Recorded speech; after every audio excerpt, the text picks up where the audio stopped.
welcome to this week's edition of Inter-University Debate, which is brought to you by Center for Constitutional Governance and Civic Space TV. I'm your moderator. My name is Fancy Jendalake. I'm a lawyer and a tax consultant. In this week's edition, we are hosting students of Bugema University. Students of Bugema University, you're welcome. Thank you. Okay. So this week we are discussing the status of Uganda's economy as Uganda celebrates 60 years in independence. So as we know, in 1962, Uganda was able to attain its independence from the British. Now, Uganda's economy has gone through a lot of changes, and according to the World Bank record, Uganda has rebounded back quite well post-COVID time since the release of the lockdown. So we sit down today and discuss how Uganda is doing in terms of its economy. Now, aside from that, Uganda also passed its budget in June. That was a few months from now, and it is now operating under the new budget. And according to the Minister of Finance, the budget is supposed to be funded by both domestic collection of taxes, customs, international taxes, as well as debt collection. So we sit down with students today and we discuss the issues of the public debt. We are looking at revenue collection, employment opportunities in this generation, and several other issues in there. So before I welcome the panelists to dive right into the discussion, let me introduce them. I'll start with the gentleman who is seated right here next to me. The first panelist, he is called Samuel Bosire. Yes, Samuel is a student at Bugema University and he is pursuing a Bachelor of Theology. Samuel, you're welcome. Thank you very much. Okay, thank you so much for that. Our next panelist is the only lady on the panel for today. You know, in most cases, we have our panelists gender balanced. So today we have one lady on the panel. She's called Abalango Catherine. She's pursuing a Bachelor of Arts in Education at Bugema University. Catherine, you're welcome to the Inter-University Debate. Thank you so much. Okay. Our third panelist, just next to Catherine, is Mr. Masiga, Amos. Amos is also pursuing a Bachelor of Arts in Education at Bugema University. Amos, you're welcome. Thank you so much. Okay, our fourth panelist for today is Mr. Ogwal Joshua Anyai. Is that a pronunciation? Yes. Okay. He's pursuing a Bachelor in Finance and Banking. So I guess this is your area, people who are so familiar with figures. Actually, thank you very much, moderator. As we dive into the discussions, we shall come to dissect more and understand more. Okay, and we are glad that we have someone who is very familiar with the banking figures in our, in our midst. So let us delve into the discussion for today. The status of Uganda's economy as we celebrate 60 years of independence. That is just a few, isn't it next? Yeah. It's we are celebrating in a week's time. Yeah. Next time, Sure. Isn't it less than that actually? less than a week. Yes, so we'll be celebrating 60 years of independence. And we have looked at different aspects of the economy. We can look at it socially, and different other aspects. But for our specific discussion for today, we are looking at it economically. So I will start right with Samuel. So Samuel, take us through history up to now. What is the background, the historical background of Uganda in terms of its economy? Thank you very much, moderator. And I want to give the opinion and the history of our country up to this far. Whenever we talk about economics, we cannot talk about economics without talking about the political status of the country. When we go back to the history, that is back in the year 1960s, we find that in Uganda, when we were being handed over, or when we got our independence, it was certain that the GDP by then was standing at 9 billion US dollar. And at this particular time, we realized that it's when Obote came into power as the prime minister and also the head of government.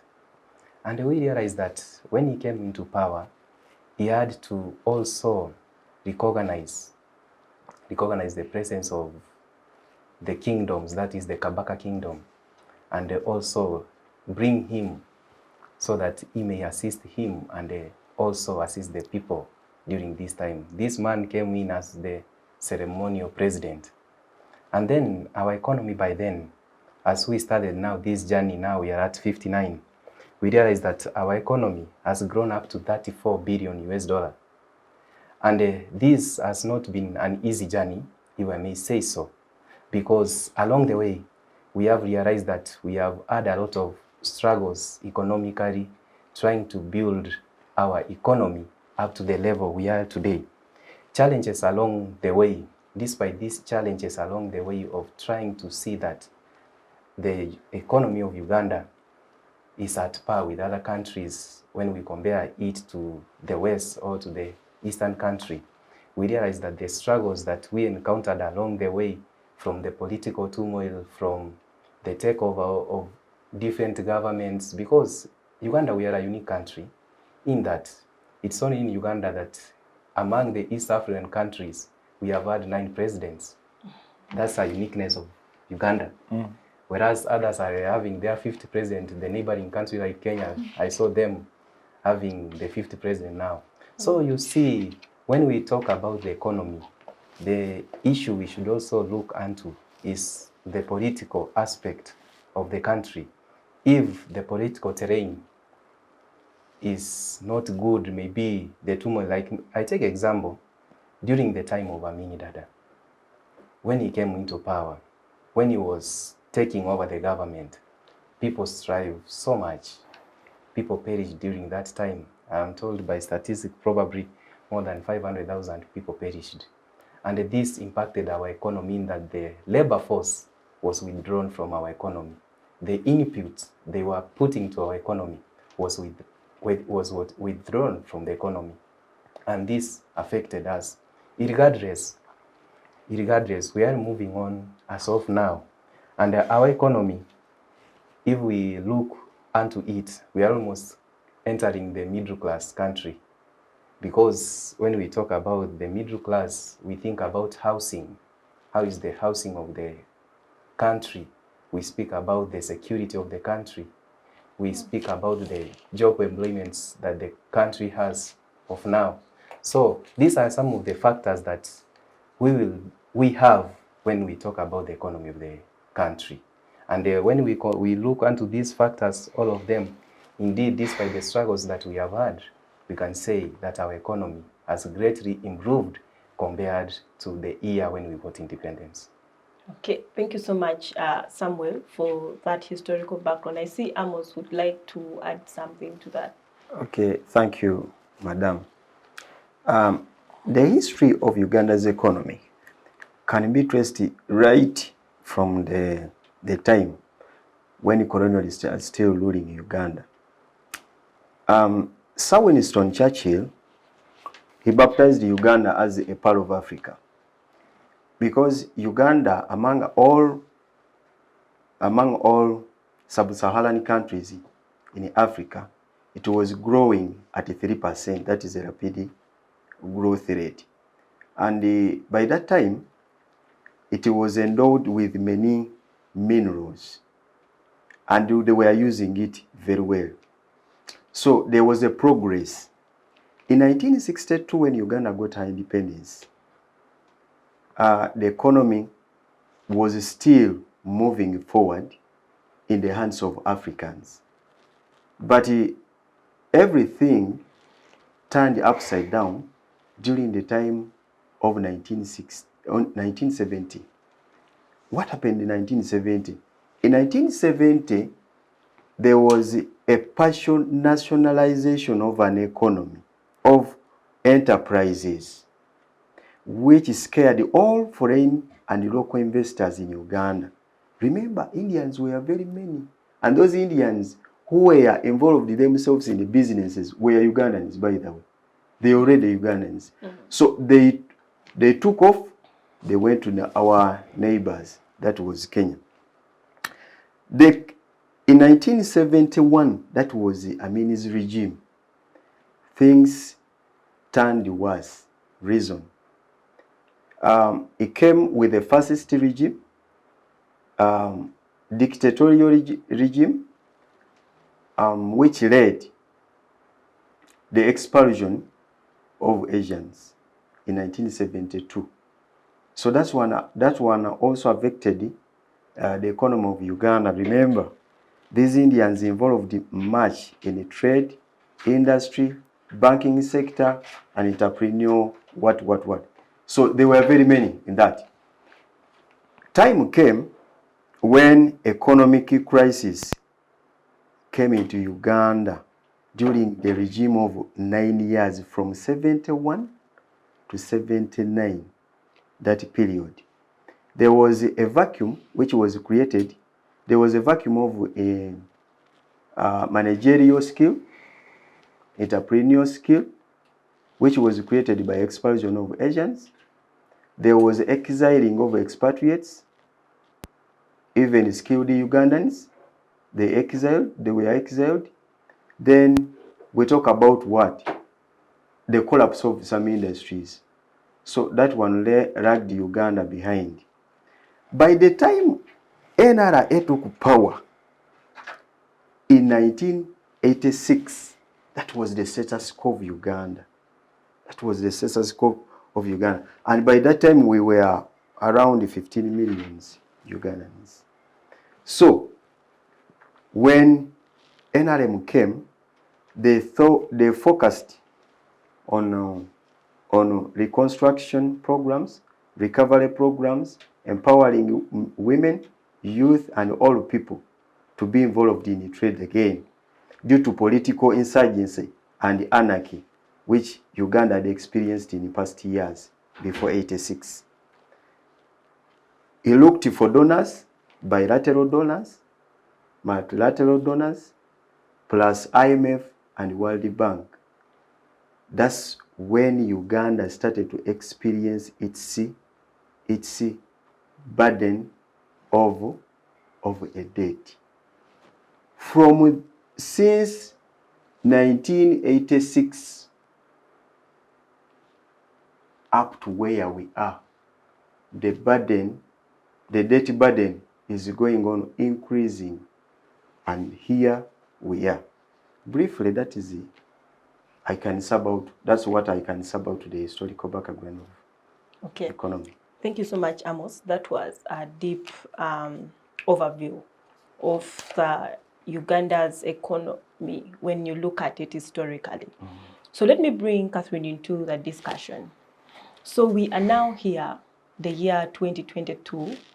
We are even operating under a new budget that was passed in June 2022, and it started operating in July. So my question to you is, what is the current overview of Uganda's economy before we delve into the issues one by one? Thank you very much, Madam Moderator.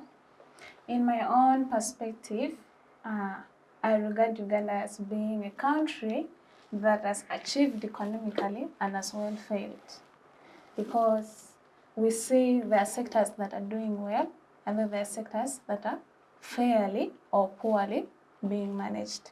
For example, if we look at defense, we thank the government for the security, because now the country is at peace. There are many investors coming in, trade is at fairly moving on, and then the members of the citizens are free to carry out trade because peace is at hand. Because once the country is insecure, there's no business that will run on successfully. And then when we look at the issue of the debt the country is having, Uganda has incurred a lot of debts, and because the debts were not put in proper use, Uganda has failed to pay the debts on time. This is because the money was got right, but the way the money was used couldn't raise up the money that was got. So in that case, Uganda is still lagging because the debts that are supposed to be paid can't be paid since the capital got was used in a way that could not raise the money. And then when you look at still on business, as I said, investors have come. Years later, we had around 38,000 investors, but recently we have about 1,800 investors. So that shows the progress in trade and commerce. Though COVID affected the economy negatively, we still say Uganda is still moving on. And Uganda is moving on well, but still Uganda has failed to some extent. And then when we talk about education, because education's main aim is to bring about skilled labor, which is to work in the field, and then the work contributes a lot to economy. So schools have been put in place, and then they have not been managed. You find schools are there without textbooks, teachers are there unpaid or less paid. The structures are not well appealing. And then the government says we are expecting people to graduate and work in the field, yet the education sector is left out. And then when we look at health, which is the major thing, because there's a saying that health is a priority. And if you're healthy, you can do anything at any time. So we thank the government for putting in place health centers right from health center 1s, 2s, 3s, 4s, referrals, regional and national. But still, issues come in because those health centers are not well facilitated. You find there's a health center that is government-owned without medicine, without drugs. And then when people get sick, they go and buy with their hard-earned money, which is not easy. So the hospitals are there, right? But the management and facilitation is poor. So if worked upon, our health, good health will enable us to do well in commerce, do well in all sectors of the economy. And then if all those are worked upon, I see Uganda is going somewhere, at least. We are progressing slowly, but slowly. Okay. Okay. Thank you, Catherine, for that general overview of Uganda's current economy. So let me move to Joshua. So Joshua, the discussion has been around Uganda's historical perspective when it comes to its economy and the current overview. I would like you to look at it in comparison with other countries, especially the countries under the EAC, that is the East African Community, the 7 countries. How are we doing economically compared to other countries? Thank you very much, Madam Moderator. Today we have convoked here to intellectualize a very important phenomenon, that is talking about the economy of Uganda as we celebrate our 60 years of independence. Well, on the other side, personally, I would also say we should also create a gap as Ugandans, and we also assume that to some extent we are also celebrating years of economic dependence. I beg to submit. Okay. Because yes, we are very dependent economically, and this is conspicuous. It is not concealed anywhere. It is seen. Therefore, talking about the comparison of the economy of Uganda currently with the economy of other countries in East Africa, I want to say, let me try to bring back a backdrop of Professor Piero Lumumba when he was talking about recently in the inauguration of leaders of IALA. And then he gave a lecture and he was reminding His Excellency President Museveni about his speech, where he was talking about countries in East Africa. He said, the president said by then that if Kenya says that Uganda, that it is better than Uganda economically, is wasting time. If Uganda says it's better than Rwanda economically, it's wasting time. If Tanzania says it is better than maybe Congo or in another country in East Africa economically, it is wasting time. Because basically, in his perspective, he viewed all these countries in East Africa as drafts economically. Okay. So basically, talking about actually the economic perspective of African countries at large, we are not very good, very okay economically. Looking at our state as Uganda, checking on our debts itself. Look at the debts now, it is approximately 79 trillion Ugandan shillings. This is very high. It is let me say 48%. And if you are to check according to the East African debt ceiling, that no any East African country should exceed, it is 50%, which means where are we? We are almost going off track. We are borrowing a lot.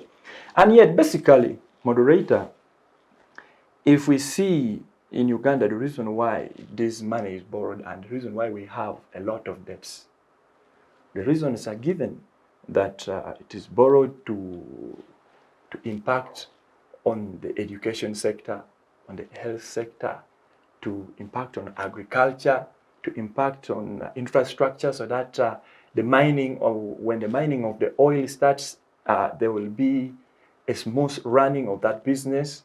But to our surprise as the citizens, we see a backlash in terms of everything, of which actually, coming back to the perspective of your question, what keeps us back? I want to tell you that Kenya is better than Uganda economically, not because of anything, because they also borrow money just like Uganda, but they are better than Uganda economically simply because Kenya, when Kenya borrows money, they put it in its useful use. They pick it and then they invest it, and so they are able to pay it back, or they are able to contain all the effects of the debts and all the outcomes. But unlike us in Uganda, money ends up in few pockets. If you are to see, if all this money was borrowed for impacting on our education sector, can you go to those village schools and see how the schools are looking bad? Can you go in those rural areas and see schools without libraries, without computer? And we are talking about digitalization of the country and the next generation. We are securing the future of the people with no books in the libraries, with teachers poorly paid. Of recent, you saw that the differences in the payment, the discrepancy between arts and science. Between the arts and science teachers. When we are talking about the new budget, this is one thing that has killed the education sector. And we all know that in an economy where there is production, we need professional labor, we need skilled labor, and this can only pass through the educational institutes. This can only pass within the education realm. And if we have done that to education, we have blacked off education and abandoned it, then what do we expect in terms of production? What do we expect in terms of the economic growth? Yes, I always see figures. By the time we got independence in 1962, Uganda was growing at a rate of 3%. That is an inevitable fact. But currently, you see figures that Uganda is now currently growing at a rate of 5%, around 5%. But we don't see this portrayed or impacted in the citizens. When you go down into the village, you'll find that villagers are living the same. People have no food to eat. People have no health facilities. You go to hospitals. I've been in Mbale Referral Hospital in Mbale here in town, where for a woman who is supposed to deliver, you go with everything. You have to go with your gloves, you have to go with your razor blade, you have to go with all the materials they are required. So this is, and when they tell us there is an increment in the GDP and the economy is now growing, we wonder, where is that portrayed? Therefore, the problem of Uganda as a country is basically mismanaging the funds and that has kept us behind all countries in East Africa. We can say that we are slightly higher than Rwanda economically, but Rwanda is a small country. Yeah. And it went through a big range of genocide and so on. But look at Uganda. Can you compare? There's a time I was at the border of Bosire. I asked for a shirt. Now I'm talking about our currency. I asked for a shirt and they told me the shirt is 1,500 Kenyan shilling. And so I thought that was some little money. But it is approximately 40,000 Ugandan shillings. So you can see how our currency itself is useless and it is fake. Therefore, talking about Uganda economically in East Africa, all countries in East Africa, as President Museveni said, are dwarfs economically, but Uganda is the shortest dwarf among the dwarfs. Okay. I beg to submit that. Okay. Yes, in my opinion. Thank you. Okay, thank you, Joshua, for that comparison. So let me get back to Samuel. So Samuel, let's get into the discussion on public debt that I think has come from the panelists as well. Let's start from what is the status quo right now of Uganda in terms of public debt? Thank you, moderator. As of now, as we speak, our public debt stands at close to 79 trillion. That's like 20 billion US dollar. Oh. And this, if I may say, I don't have issue with borrowing. Borrowing is good, but how effective? How do you use what you borrow? That's where now the challenge comes in. Yeah, you want to borrow. You have every sector of the economy put into place. Maybe you want to increase the productivity in agriculture, and you want to borrow so that the sector of agriculture should be empowered. The sector of ICT should be empowered to the latest technology. But once we borrow, this becomes a burden after the money has come to the pocket or has come to the Uganda bank. Here now the challenge comes in that whenever how we borrow out, we go out and have money. When we start using this money, when we start putting them to different ministries, along the way, there is mismanagement of funds.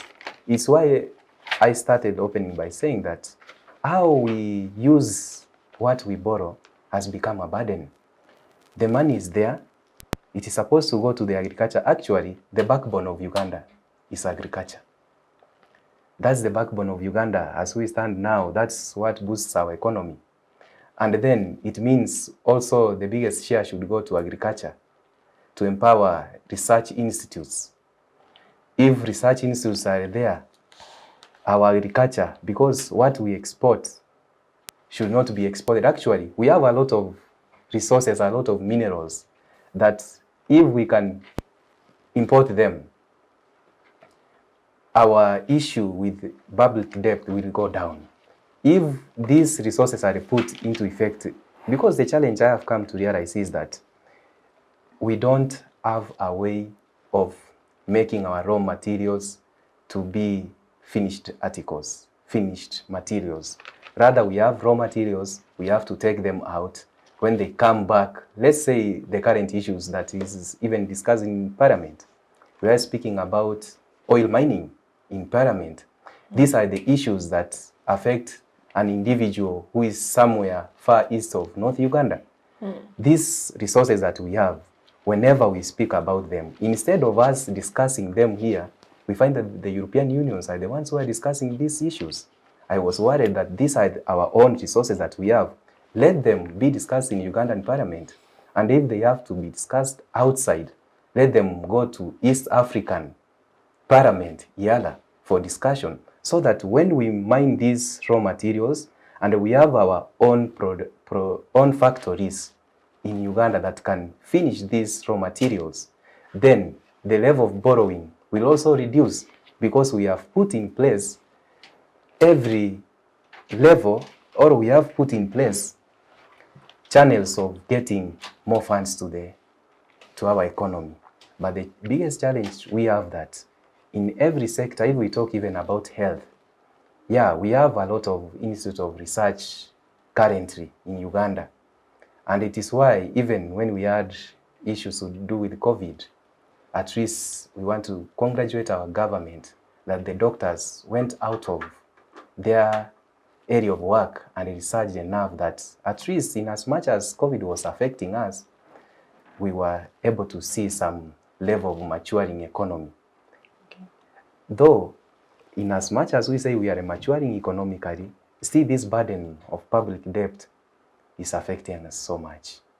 How I wish that our government, whenever we borrow from outside money, it be used effectively and be channeled to those backbones of our country, so that they may add on research institutes, research centers, so that when you have these research centers, every year we are expecting something new from you. And this will help someone who only sees these things in television. There are people far away from the central region of Uganda. They cannot know even what we are discussing today, because this information has not reached them. They just eat to eat. They live to eat, or they are just there. So actually, if we want our public debt to go down, we must also involve the common man in the village. In the village. Okay. Yeah. Thank you so much, Samuel, for that. So let me move to Catherine. So Catherine, we are still in this discussion about public debt. Uganda, as it stands now, it's indebted to a tune of over 70 trillion, as we had earlier. And on top of this, when we passed the budget in June, the government still plans to fund it using debt as well. What is your perspective when it comes to the government further borrowing to fund its budget?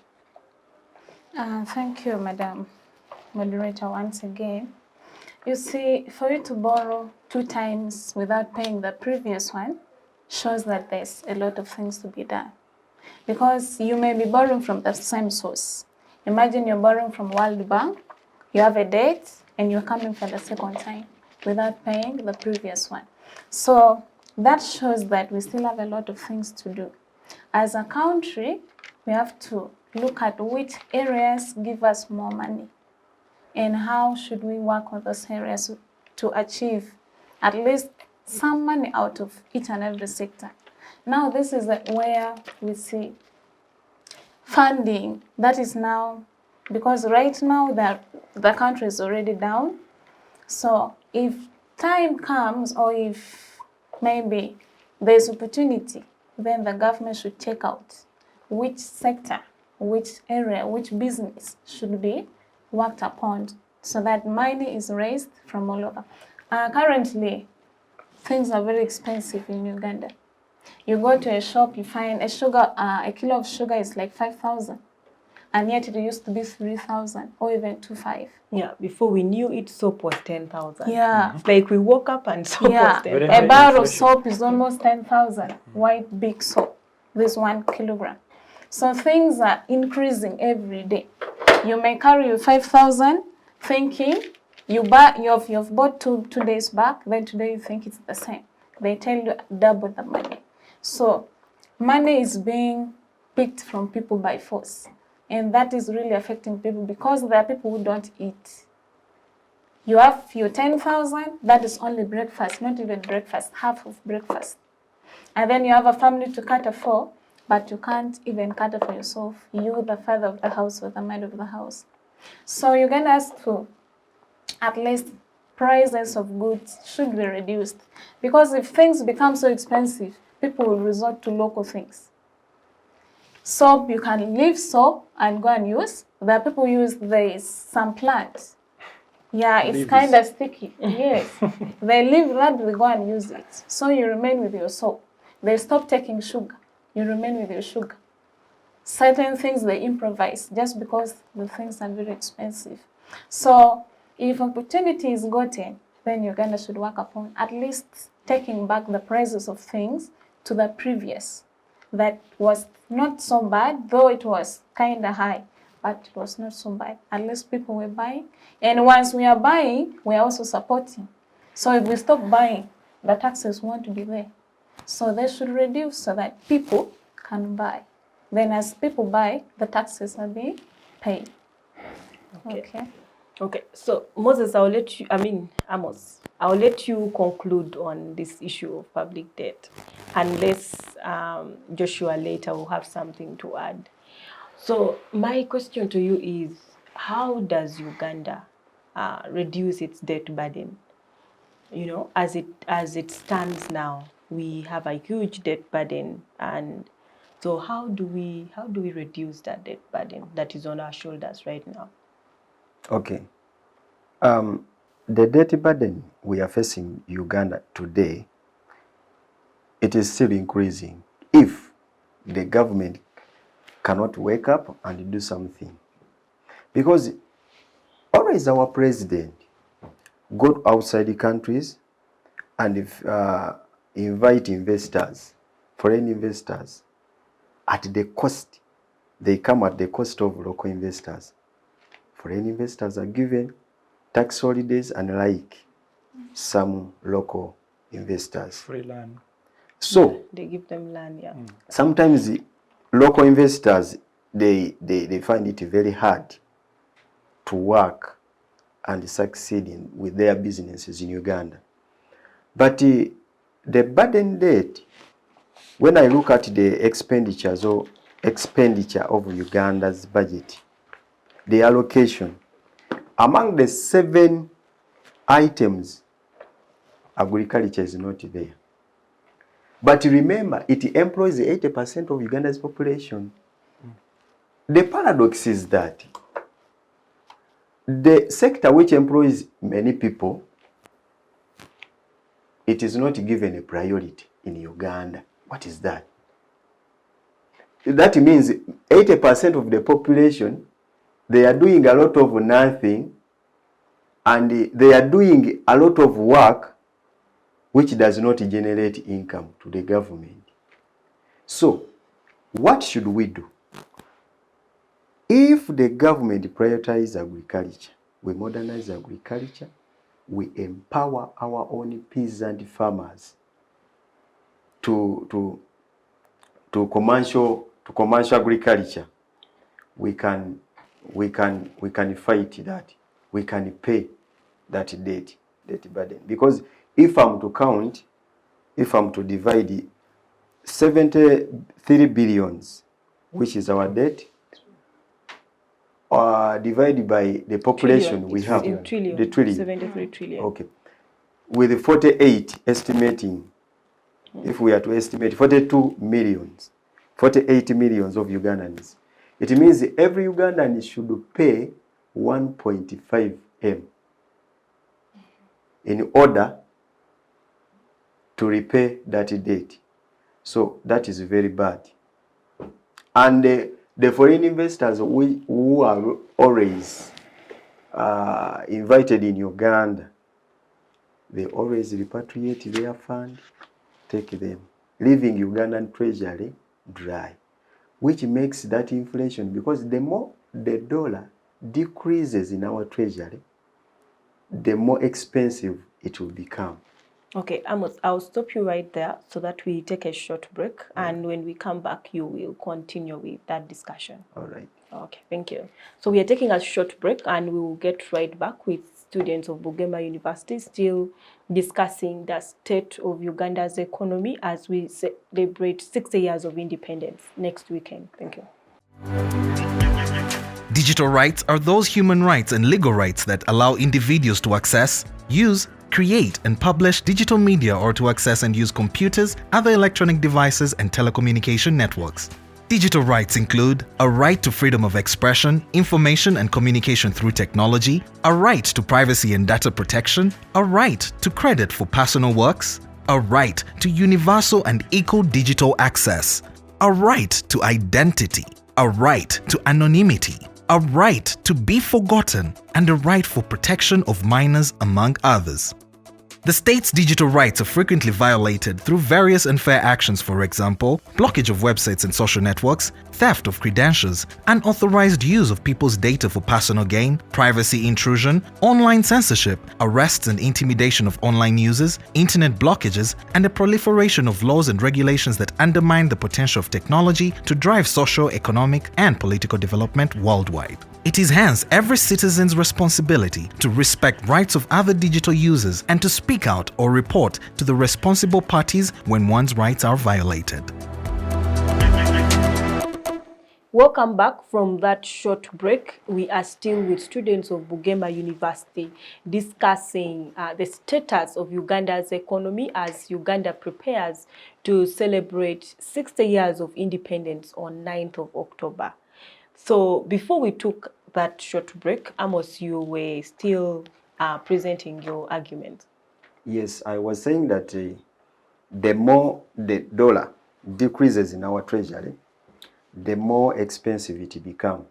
If the dollar is very expensive, it means even the commodities in Uganda will be very expensive because you will collect many shillings to buy a single dollar. Are we together? So, people, that is it. But I always hear some celebration of independence. If we talk about the economy, we always blame the regime of Idi Amin. Idi Amin did this. But Idi Amin ruled Uganda. Sometimes back, we shouldn't lament about the backlog of which was brought by Idi Amin. That was a long time. Uganda, this regime which is ruling Uganda right now, it is so far spent how many years? 35 years. 35. So, what about if we are to compare Uganda with the Singapore, a country called Singapore in Asia? Lee Kuan Yew ruled over 30 years, 32 around there. But he dragged Singapore from a third world country to the first class country within that period, which NRM has ruled Uganda. So we shouldn't lament. Therefore, we have ability to move Uganda to the level where we want it to be. So we can empower our people and we repay that debt. Okay, thank you so much, Amos. Joshua, would you like to add something, from the perspective of coming from the angle of finance and banking? So how do we work out our debt that we have, which is way more than the budget that we plan to even fund for this year? Thank you very much, moderator. Chairman Mao Zedong, the communists who fought very much for the liberty of the people of China, once said that once we are now set the task, we should also think of devising the means and the methods to fulfill the task. He says setting a task without setting the measures and the devising the means to fulfill the task is useless.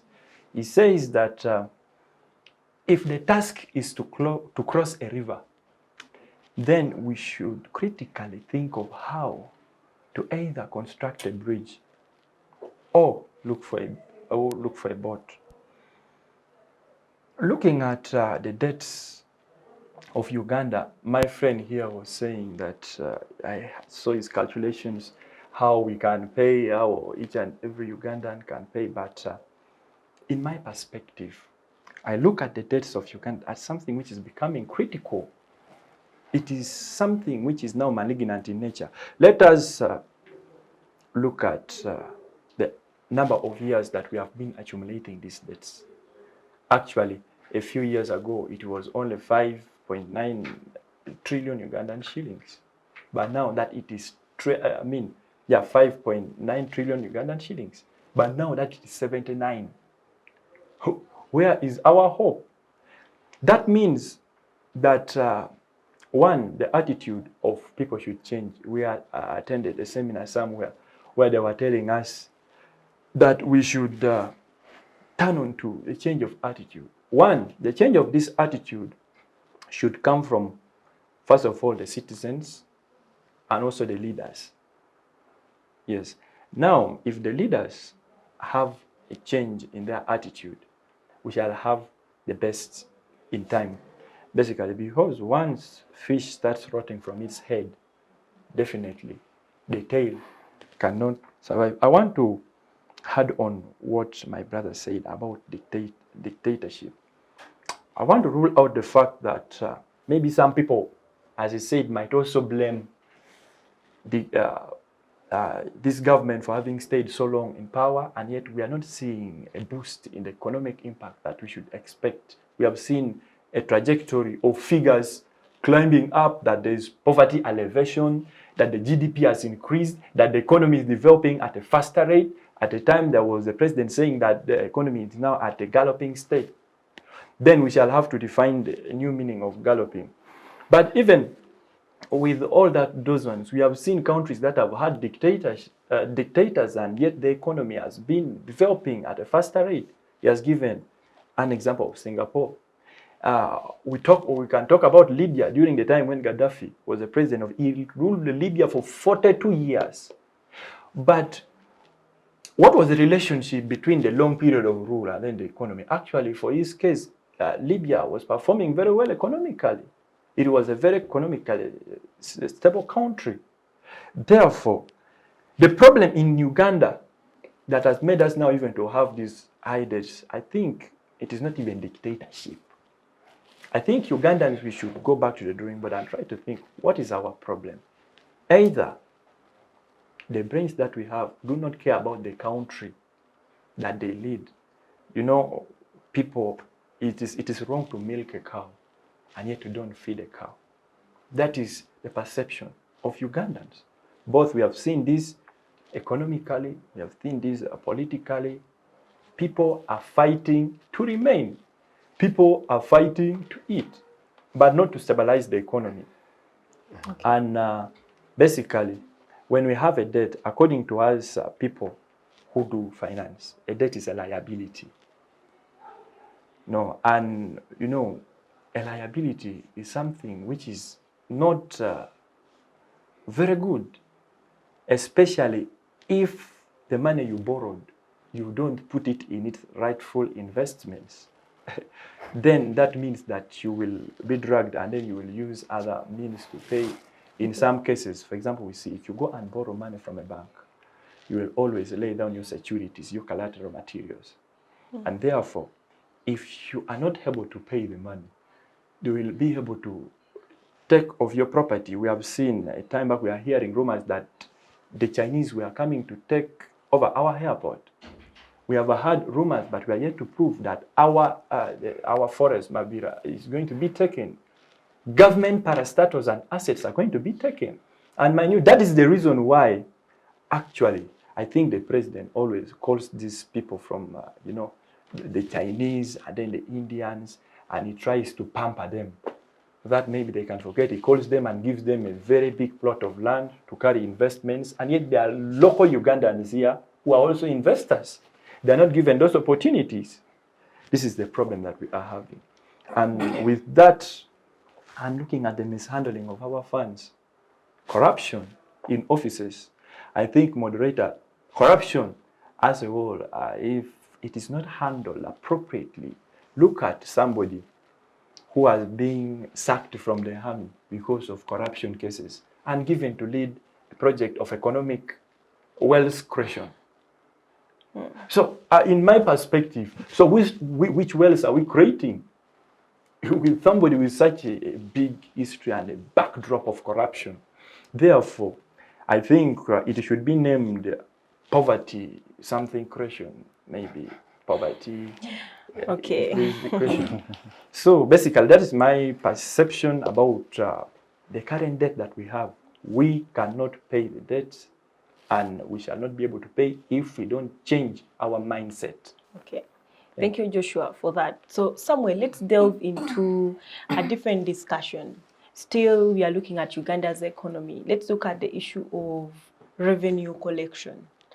Recently, I saw the government recruited a huge number of people into Uganda Revenue Authority.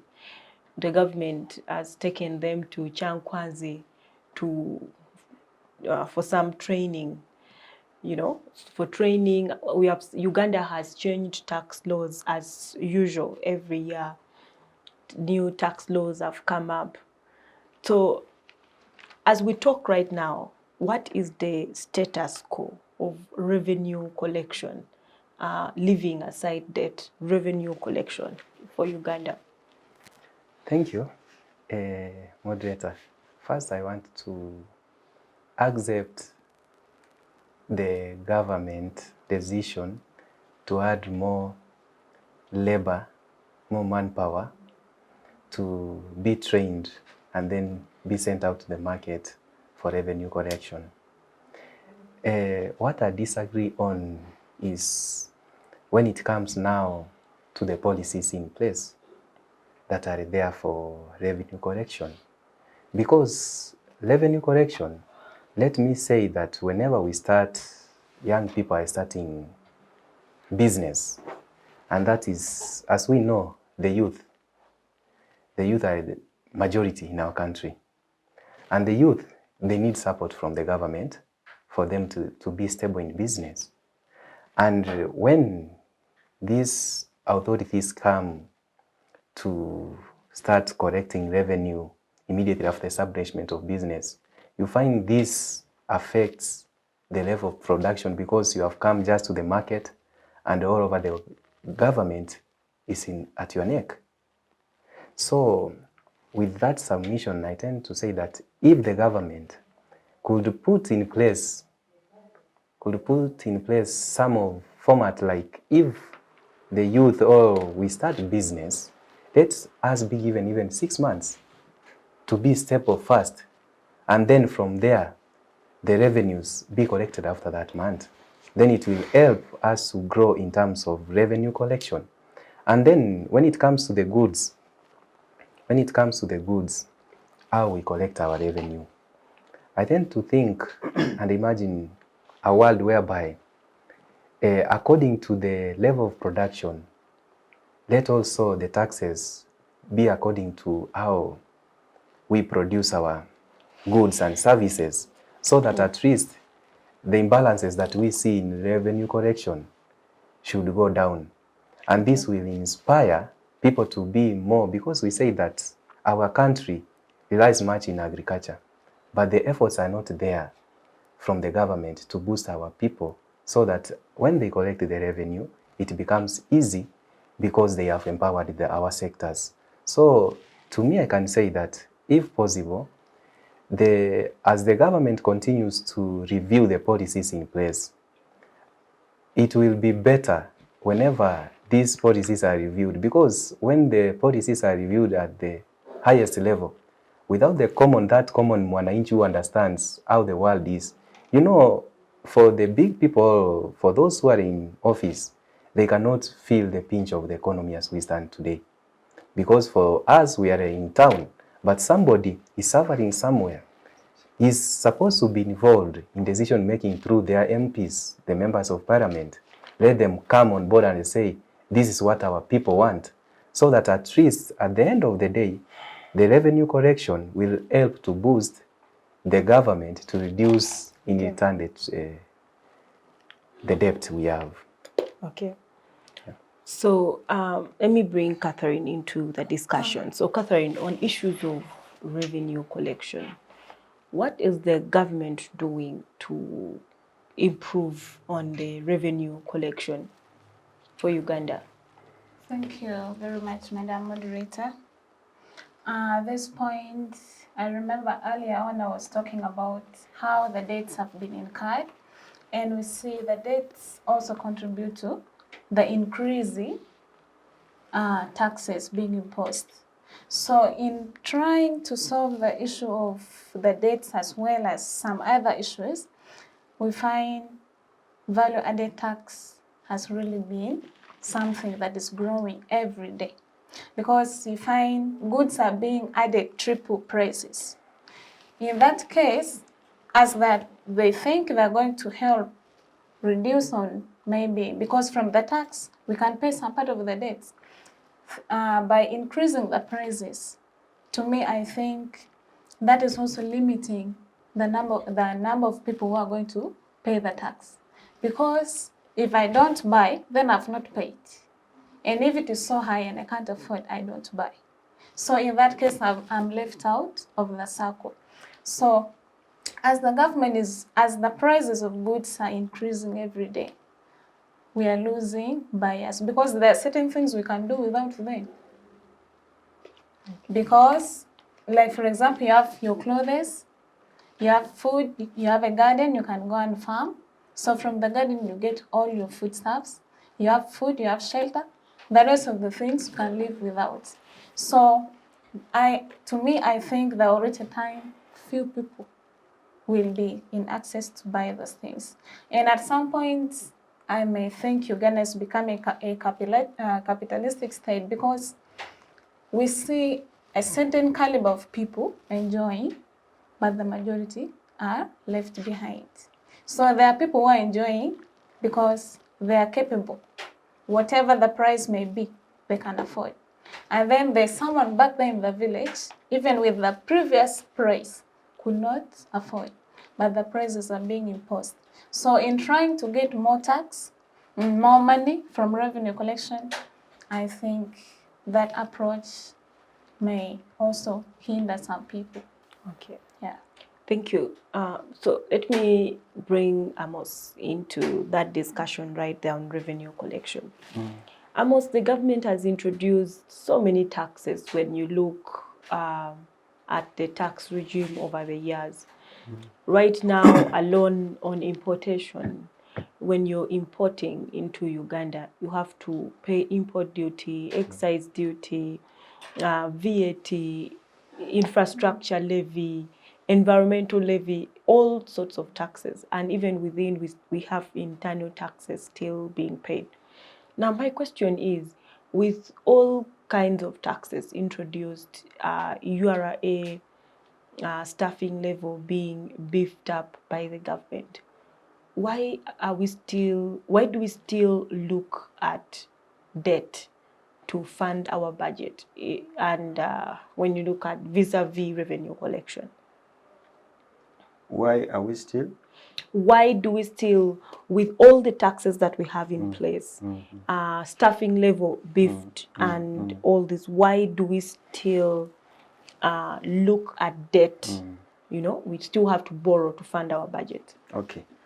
First of all, we need to understand that taxes contribute 57% of Uganda's budget. Grants and the other international donors gives anything we get from outside, apart from There's tax. also non-tax revenue. Yeah. We get, it is 42%. They contribute 42%. So, if we are contributing in our own tax, we can collect 57%. That is not enough to satisfy Uganda's appetite. The solution is not recruiting adequate staff. I mean, many staff, many members to collect tax. What are they going to collect? What they are going to collect is not there. People are not empowered. We shall still crying over that debt because the tax we are collecting is not enough. And it is going on decreasing because you have asked my sister that what is the government doing? According to the speeches made by government officials, the government officials, they are saying that we have constructed roads, put up schools, brought investors to construct industries in Uganda.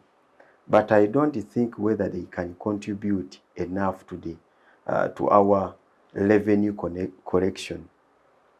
Simply because local people are not involved in this economy. When I was going to, is it in Bali? There is a way where you branch from Iganga to Tirinyi Road. Do you know that road, Tirinyi Road? It was a very good road, nicely constructed, but beside, I mean, just at the roadside, people were drying cassava. We are using that road. But the government is busy recruiting tax collectors to go and collect taxes to such kind of people. There is no what they are going to collect. It is not there. So, what is the government doing? It is almost, let me leave it. But what we should do as Uganda, giving people, we have this program of Myoga, Police Development Model, and we have many poverty alleviation programs which have come up in Uganda. But I always blame, I'm not comfortable with those programs simply because we are encouraged to make groups to go to the certain an administrative center to get money so that we start our own business. I disagree with that. People who have already started businesses, it means that they have their own vision. Those are the people should be given money. It means they have been empowered. Their dream is now going on. Those ones, they will be able to employ the rest of members. If we do that, I think we shall collect enough. And Mr. Museveni, I will encourage him to recruit more tax collectors. After that. After that. Okay. Thank you, Amos, for that. So, Joshua, I'll let you conclude on the issue of revenue collection. So, what do you think should be done for us to improve in that area? Thank you very much, moderator. My friends have elucidated and expatiated everything. But from my financial perspective, when we talk about revenue, we can increase the revenue in two ways. One, by maximizing profits or minimizing our expenses. But moderator, looking at our economy as Uganda at this time, I cannot say we can reduce our expenses. And actually, each and every day, Uganda is wanting more in terms of what to expend, and the expenses are increasing. That is why, as we settle, as today the nurses are settled, the scientists are settled, tomorrow you will see the arts people rising up, the goons, they want more money. You get, all these are expenses in the government. And as you know, as there's progress and time is going, there are always changes that demand for actually more expenses. Expense can never go low because the economy is always going ahead. So basically, I think what I can advise is that government should do more in investment. I think that is the best priority. We will talk about tax, you know, but if the tax policies that we are adopting as a country, they are against investments, then what should we expect? Because you can see just the youth who wants a source of livelihood from a city would maybe think of, let me go and then put up my saloon to trim hair so that I can get some money. But for you to put up a saloon somewhere in Kampala, you have to pay over how many tax, ground fee, and then so on. So now with such, you know, they are discouraging the youth from carrying out a business, of which from this business, this youth would improve on his standard of living. And of course, we know generally, if the standard of living of all citizens are okay, and people have something to generate their income, we shall not even struggle with the myoga. We don't even need the parish development model. I think actually what the government of Uganda needs to do is to create a conducive environment for citizens to adapt to the economic situations. You know, to carry out. I would add on what my friends were saying. Now, let's take a perspective from the oil that we have. We all know the future of the oil in Oima. It is a very big project that if we boost it up, it is what if we spend money on that, we shall get a lot. And therefore, moderator, in brief, what I can say is that as a country, we need one prayer, because I say it, the system, yeah, I want to be sincere. So the prayer is the starting point. Yeah, because the system, first of all, the system of governance that we have itself, where government institutions are dead, you know, where the Bobby Wine sang and said, where the mentors are becoming the tormentors, you know, where the liberators, where people are supposed to be providing justice to the citizens are the ones who are becoming more unjust. That is, and with those political strains. And I think also Uganda, we need to think of a way of solving our political question. You know, because one, we can talk, we can spend much more time on this show, you know, discussing a lot and beating a lot about how our economy can develop and so on. As I introduced my speech at the beginning, I said actually we should also be celebrating 60 years of economic dependency. Because for these 60 years, we have also been depending. Okay. You get? So basically, that is my assertion. Okay. So thank you for that. That concludes the issue of revenue collection. So Samuel, you always end up starting our discussions. Yeah, no problem. Let us talk about the issue of middle income status. Mm-hmm. Right now, I'll start with the question of what does it mean to be in a middle income status? You know, because you see some of these terms, people hear it and they might not understand. Mm-hmm. They are wondering, what does it mean? So what does it mean to be in a middle income status? Thank you, moderator. Number one, whenever we talk about middle income countries, there are around 5 points I want to submit on this.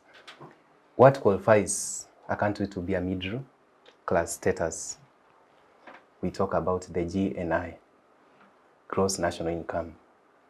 There is a standard that is set by the United Nations.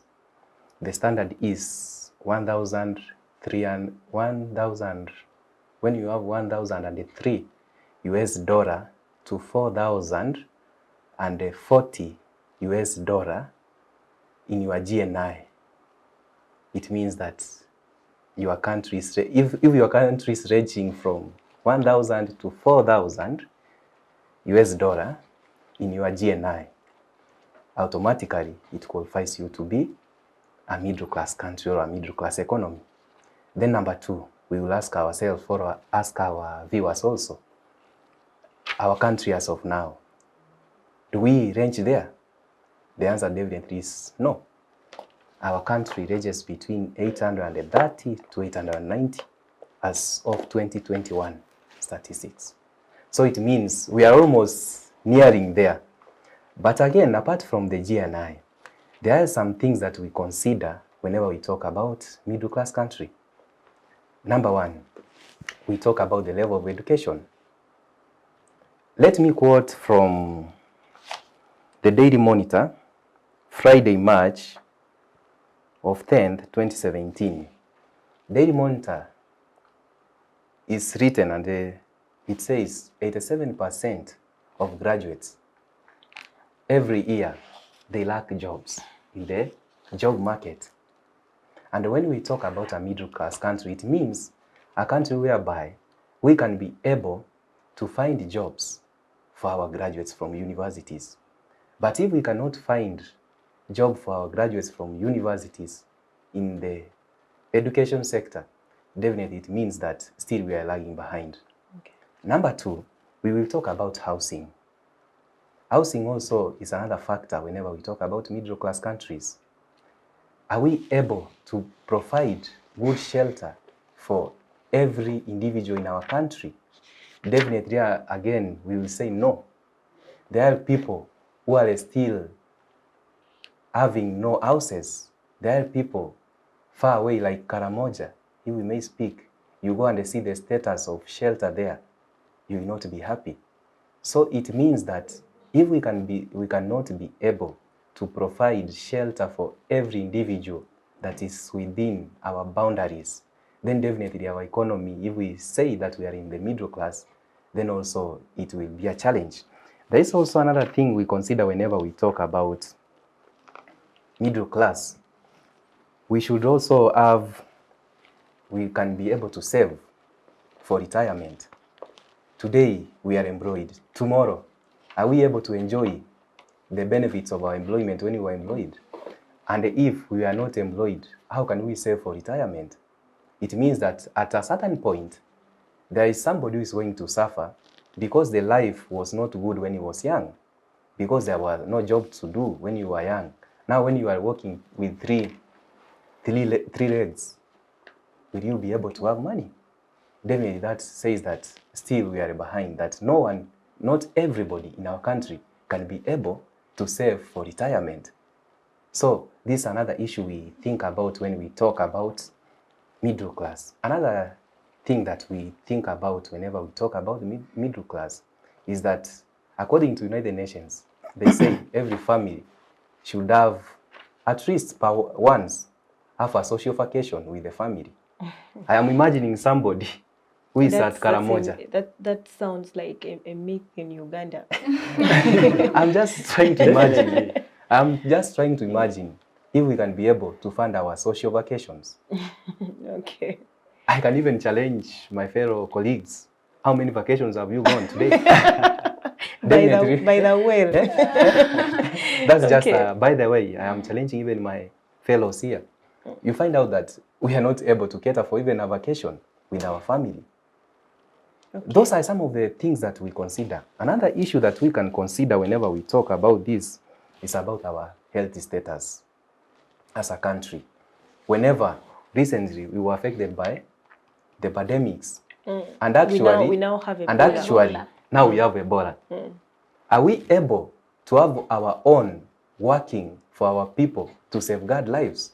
Okay, I'll let you pause right there. We are running out of time. Let me bring Catherine into the discussion. Thank you. Okay, so Catherine, my question to you is how has Uganda progressed towards the middle income status? There was a time we are already there. Then World Bank comes and says, no, you guys relax, you're not there. Then we had a denial of a statement having been made that we were there. So we are a bit confused in that line. Where does Uganda stand now in terms of that progress? Okay, thank you, Madam Moderator. In my own perspective, basing on some research that I've carried, I don't know if my statistics is So current, it tells me that out of Uganda's population, around 40 million, we find around 75 constituting of the youth. And then out of the 75, we have around only 13.3 unemployed. And then, but it's contradicting to what my colleague said. He's saying that there is no job. People are graduating, even as we are graduating this year, next year, every university or institution is sending out people. But you find people, you graduate, maybe in your field, you may graduate as a teacher. Personally, I'm taking education. And then you find me out there working with an NGO. Not because there are no schools, they are, but because the schools that are there, maybe the money is too little, or maybe the facilitation is so bad, or maybe because of connections, someone may say, now come and work with us in this NGO. So the opportunities are there, job opportunities are there, but it's not matching with the number of people sent out yearly. Because every institution is sending 1,000 every year. And out of the thousands from every university, you may find they're looking for around 200 opportunities across the country. So in that, I say we are still lagging behind. And then when we look at family vacation, in this case, I'm not talking about vacation now, because as we all know, according to health, we're supposed to eat around 3 meals a day: breakfast, lunch, supper, or even dinner. So in a case where you find breakfast is hardly got, breakfast you can't afford. So if you can't afford breakfast, meaning lunch, you can't even dream of it. So if you have 1 meal a day out of 4 or 3, meaning there's still a lot of things to be done. And then on the health, we have seen people leave our country because they're sick, very sick. And we have seen big officials dying out of Uganda, not because there are no referrals or no health centers or no hospitals in Uganda. They have very many actually, but because they themselves, they doubt the capability of the institutions of the health as facilities they have put in place. So they leave the facilities for the people who can't afford to travel or to flee the country. Then you, with your little money, you will go in that hospital, which is government owned, and still you pay money. Okay. So there is still contradiction, because we know in a government hospital you're supposed to take yourself. Just take yourself, go with your book, you come with medicine without payment.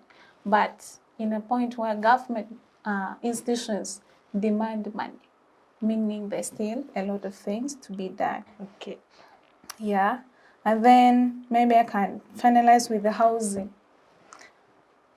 There are people, actually there are lots of people having buildings, but which kind of buildings?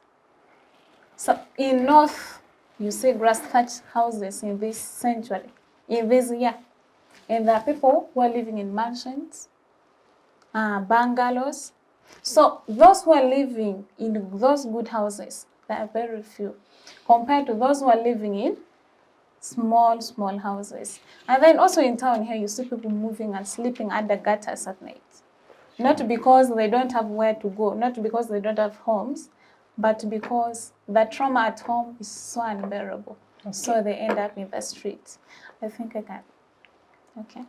Okay, let me move to Amos to take 2 minutes, and Joshua concludes. Okay. We have really run out of time. Your perspective on the middle income status. Thank you so Uganda. much. This one shouldn't be the debate between Uganda and World Bank, because the middle status economy can be seen in the pockets of people. Because statistical data, I don't trust statistical data. Okay, it can be true, but when it is not balanced with the population you have. Equatorial Guinea is a country with a high income per capita in Africa, but you find their students revising their books using security lights. They don't have that capability to pay for their own electricity bills. In Uganda, in that country, they are so poor. That means that wealth is in the hands of the few. So those figures, for me, I'm not I'm not interested in those figures because they are not balanced. Another one, what I want to tell you is that economics is a subject. It is a science. I agree, because we have laws, we have got theories, just like physics, and economics have laboratory. The laboratory of economics is the community itself. So a community always reflects what is in the figure, but it is not reflecting, they are not correlating. Because if we have the biggest number of youth going to Arab countries looking for kadama, looking for those petty jobs, losing their kidneys. it is that one. It is an indication. It is now those are the results from the laboratory. It is an indication that Uganda is not yet there. Thank you. Okay, so Joshua, you always conclude and you always give us a finance perspective. So how do we move now to the middle income status? Having established, this time it's no longer World Bank. Ugandans are saying we are not there. So how do we move to a middle income status? You see, there are few questions that we should answer, first of all, before thinking of reaching there. A statement that was made prior that you tried to reflect back here, that we're already in the income status, you know, that statement to me, somebody was trying to cross the bridge before reaching there. It is very, very wrong to count the chicks before they hatch. And that, for me, I call it squeezing water out of the stone.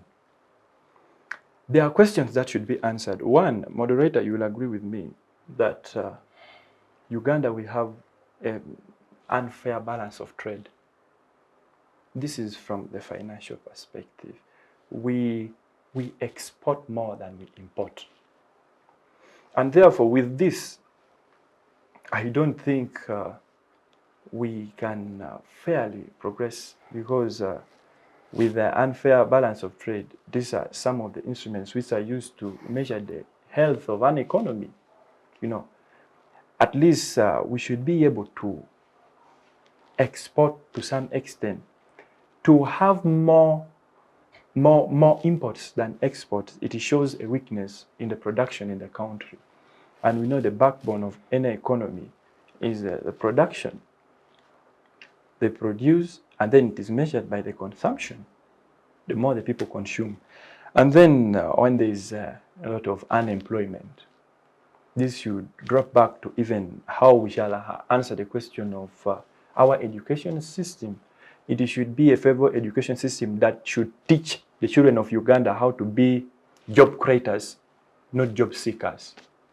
Very many people are graduating and they don't have jobs because they are job seekers. So there is unemployment. That is something we shall not debate about, because it is there, it is conspicuous, it is proven. There is income inequality. Somebody gave us a backdrop of something that is happening in Guinea.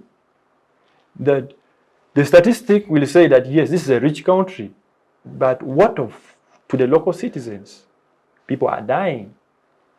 You get that? So you will find that very many, the gap between the poor and the rich is very high. And yet, if they are distributing the statistics, they get on an average, which is not fair. Actually, these statistics should be revised. They don't favor the citizens. That is why I was even against the whatever that Uganda is now growing at a rate of 5%. You know, you'll find that money is only in the hand of maybe 1% of Ugandans. That is reflecting that the economy is growing. These Ugandans, you will find one family, somebody is having a bank, somebody is having a factory, somebody is having a shopping mall, and then so it revolves in between few people. The standard of living of the citizens. These are things we cannot go away with them to show that the economy has developed. Citizens are having a very poor standard of living. We have seen the big number of Ugandans who are living below $1. Over 30% of Ugandans are living below $1 a day. Below $1 a day. That is 3,700. Let us even make it 4,000. You fall below 4,000. So we can imagine, how can such a Ugandan access the medical facilities? Yes, for the rich people, when they fall sick, they will run to India. For the rich As people, we conclude. yes. As I conclude, I was saying for the rich people, as they fall sick, they will run to India. For the poor, they will die. They will die because they have no enemies. You go to even we see in Mulago, it is a public hospital, but it is even for people who have some degree of standards of living. If you cannot afford certain amount of money, you cannot be attended to. So it is actually threatening. So in conclusion, what I can say is that for us to think of being in the middle income status, we should first think of the means. We should first go back on the drawing board and try to see what have we missed out. And then we should also learn from other countries. Let's check on the democratic procedures of some countries. We have seen Kenya already in the system. How is that democracy running? We have seen Tanzania, we have seen South Africa. Is this a country where somebody goes into power and then satisfy himself, and then big projects and government businesses are given to relatives and friends who are not professionals and experienced in those sections? Is that how our economy will go to the middle income status?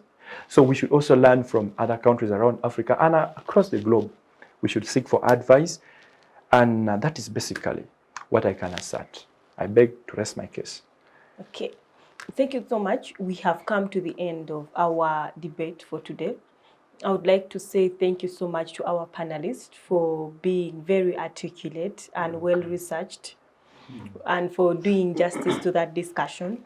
So thank you for honoring our invitation. Thank you so much. Yes, I would like to say thank you so much to Center for Constitutional Governance and Civic Space TV for organizing Inter-University Debate, which is a platform where university students are able to discuss matters that affect the country and the world at large. And for this week, as you just watched, we hosted students of Bugema University who were able to discuss the status of the economy of Uganda as we prepare to celebrate 60 years of independence. Thank you so much to our viewers for watching, and feel free to comment on our social media platforms, as well as just put your comment in the comment section and your view generally on the status of Uganda's economy as we celebrate 60 years. And our prayer is that every single argument that we bring in place and solutions are able to reach the ears of the people who are in charge, the policy makers, as well as to the fellow Ugandans. Thank you so much. See you again next week, same time.